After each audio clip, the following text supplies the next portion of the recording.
Shalom. Hari ini kita akan belajar mengenai hidup yang rukun. Kita lihat ayatnya dalam Mazmur 133 ayat 21. Mazmur 133 ayat 1. Demikian firman Tuhan.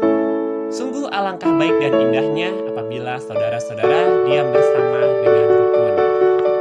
Hari ini kita akan belajar dari Rasul Paulus mengenai jemaat Korintus.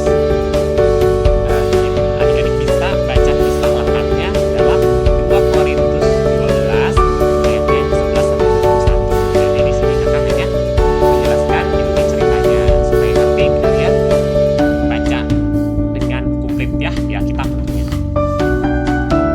Jadi Rasul Paulus beliau senang mengajar firman Tuhan di berbagai kota. Tetapi Rasul Paulus punya perhatian lebih terhadap penduduk di kota Korintus. Kenapa?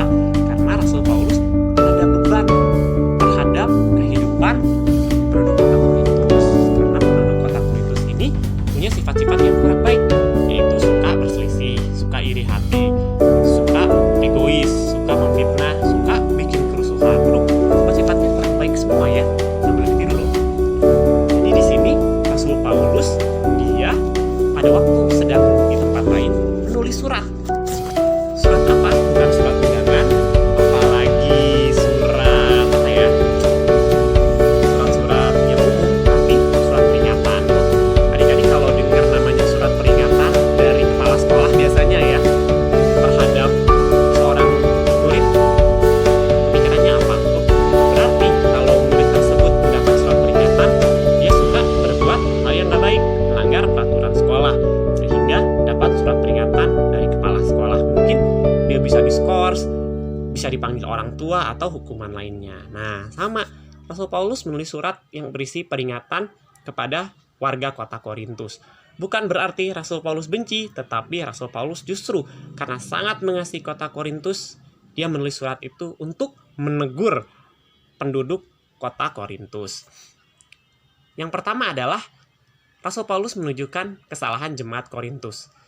Jemaat Korintus tidak membela Paulus seperti yang seharusnya mereka lakukan, sehingga Rasul Paulus harus membela diri sendiri untuk mempertahankan nama baiknya dengan cara memuji diri sendiri. Maksudnya gini, Rasul Paulus itu sudah mengajar, sudah memberitakan Injil di kota Korintus, tapi respon penduduk kota Korintus itu nggak baik. Jadi bodo amat Rasul Paulus mau ngomong apa, saya mau melakukan apa yang saya suka, biarin aja Rasul Paulus menegur mau ngomong apa, nggak peduli. Nah, kurang lebih gitu nih maksud penduduk kota Korintus. Makanya Rasul Paulus dia terpaksa membela dirinya sendiri karena Rasul Paulus tahu bahwa dia sedang memberitakan kebenaran.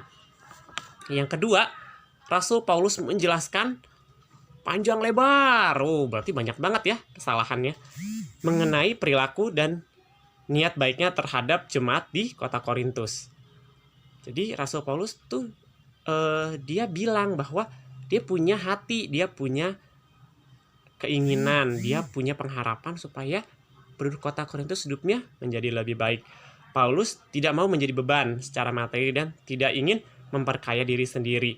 Artinya Rasul Paulus motivasinya melayani penduduk kota Korintus bukan karena jangan-jangan raja kota Korintus atau gubernur atau pemerintah di kota Korintus itu memberi hadiah Rasul Paulus yang banyak. Zaman dulu kan hadiahnya emas, terus barang-barang mewah, mungkin pakaian, mungkin perhiasan atau jabatan tinggi di kota Korintus. Enggak, tapi Rasul Paulus dia ingin menyelamatkan penduduk kota Korintus dari dosa dan menerima Tuhan Yesus sebagai Tuhan dan Juru Selamat. Jadi di sini kasihnya terhadap penduduk kota Korintus tidak berubah meskipun mereka bersikap tidak baik dan tidak tahu terima kasih kepada Rasul Paulus. Rasul Paulus sedih memang melihat keadaan kota Korintus. Makanya Rasul Paulus berharap di dalam suratnya kalau suatu hari dia kembali ke kota Korintus, penduduk kota Korintus hidupnya sudah menjadi lebih baik, sudah bertobat dan mau mengikuti teladan dari Tuhan Yesus. Gitu nih. Jadi Paulus tuh sedih dan prihatin kalau penduduk kota Korintus masih berbuat dosa, masih berbuat hal yang gak baik. Nah, sama seperti kita sekarang.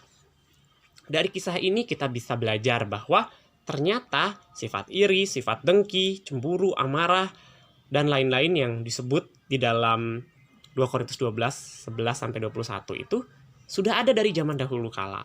Bahkan sampai sekarang masih ada. Kenapa? Karena orang-orang masih tetap tidak mau bertobat, tidak mau percaya kebenaran. Nah, gimana nih Dik? Buat kita nih adik-adik, kita juga sama. Mungkin kita sendiri masih melakukan, atau kita tahu ada teman, ada saudara yang masih melakukan hal-hal tersebut. Kita mikir, aduh, saya punya teman yang kelakuannya kayak gitu tuh Kak. Suka sombong, suka bikin ribut, suka sirik, suka ngegosip. Wah, gimana? Nggak nyaman kan kalau kenal sama orang-orang kayak gitu. Apalagi nih misalnya malah kita yang jadi pelakunya. Kita jadi sumber kenakalan. Waduh, sumber kenakalan gimana tuh ya? Jadi teman-teman kita takut kalau ada kita, jangan-jangan nanti kalau Karisang datang, saya diperas nih. Nanti uang jajan saya diminta, nanti makanan saya diminta. Atau jangan-jangan kalau deket Karisang nanti saya digosipin. Mendingan gak usah temenan deh. Nah, nggak enak kan? Sama. Jadi itu contoh ya. Contoh bahwa hal-hal seperti itu tidak disukai oleh orang lain. Hal-hal tersebut merugikan orang lain dan akhirnya merugikan diri sendiri.